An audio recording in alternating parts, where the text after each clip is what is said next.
Turkmenistan এমন এক দেশ যেখানে কারাকুম মরুভূমি প্রায় ৭০% এলাকা জুড়ে। কার্পেট ও সাদা মার্বেল এখানকার বিশেষ পরিচিতি। তবে অনেকেই জানেন নাই, মরুভূমিতেই অর্ধ শতাব্দীর বেশি সময় ধরে এক বিশাল গ্যাসপিট জ্বলছে। পর্যটকরা একেন রকের দ্বার বলেন। ১৯৭১ সালে সোভিয়েত ভূতত্ত্ববিদরা কূপ খননকালে মাটি ধসে একটি ফুটবল মাঠের আকারের বিশাল গর্ত তৈরি হয়। গ্যাস বিষাক্ততা রোধে এটি জ্বালিয়ে দেওয়া হয়েছিল। ভাবা হয়েছিল সপ্তাহেই নিভে যাবে, কিন্তু আগুন জ্বলছে অর্ধশতকেরও বেশি সময় ধরে। রাতে এর আলো বহু কিলোমিটার দূর থেকেও দেখা যায়। গুম গুম শব্দ শোনা যায়, চারপাশে পোড়া গন্ধ।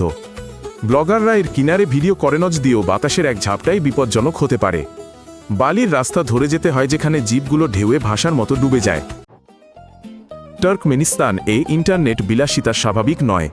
অনেক সাইট খোলে না, সোশ্যাল মিডিয়া এলোমেলো কাজ করে। গতি ২০০০ সালের গোড়ার দিকের মতো। তাই এখানে সরাসরি সাক্ষাৎ মূল্যবান। মানুষ ফোনে বাজার বা মসজিদে দেখা করে। খবরের চেয়ে প্রতিবেশীদের কাছে খবর দ্রুত পৌঁছায়। হোটেলে ওয়াইফাই প্রায় লবিতেই মেলে। সন্ধ্যায় সেখানে ফোনের লাইন দেখা যায়। বাজারে বিক্রেতারা কিছু মানাতের বিনিময়ে পেন ড্রাইভে সিনেমা বা সিরিয়াল দেয়। বাসে ব্লুটুথ বা ক্যাবেল দিয়ে গান শেয়ার হয়। এভাবেই একটু এগিয়ে দাও সংস্কৃতি জন্মায়। এখানে ইন্টারনেটের গতির চেয়ে মানুষের বিশ্বাস ও সরাসরি বোঝাপড়া বেশি জরুরি। তুর্কমেনিস্তানের রাজধানী অশোগাবাদকে সাদা শহর বলা হয়।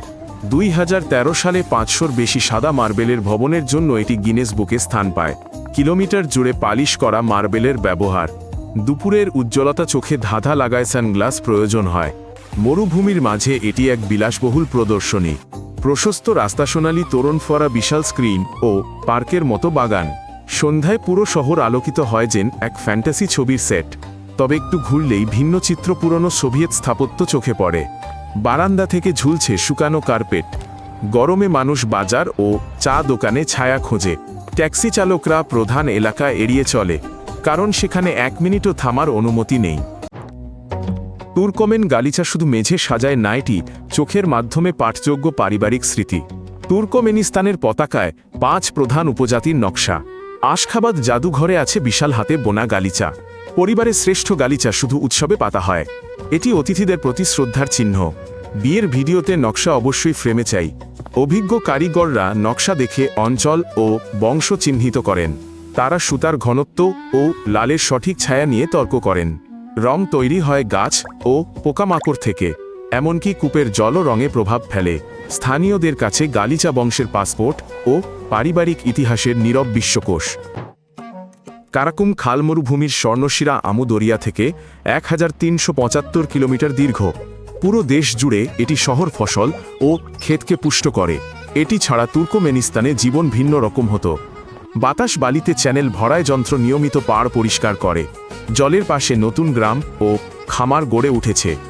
গ্রীষ্মে মানুষ নলখাগড়ার ছায়ায় বসে। তারা কার্প ও ক্যাটফিশ ধরে। আগের বালুর ঢিবিতে এখন জীবন।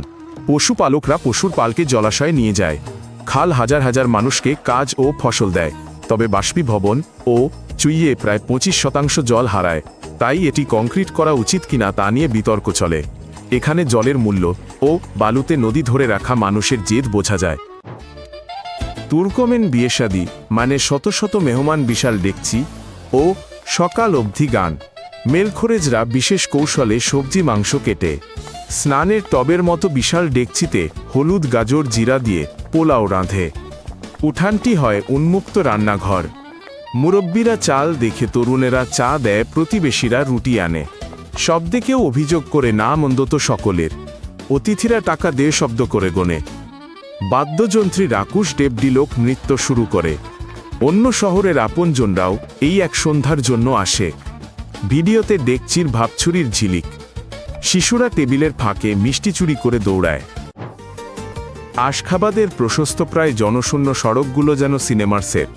দিনের গরমে রাস্তা ফাঁকা, রাতে হাজারো বাতি ও ফোয়ারার আলোয় সাদা ইমারত ঝলমল করে। নতুন ওভারপাস ও সেতুতে কম গাড়ি দেখে পর্যটকরা অবাক। স্থানীয়দের রসিকতা, একমাত্র যানজট বাজারে যেখানে প্রাণের স্পন্দন।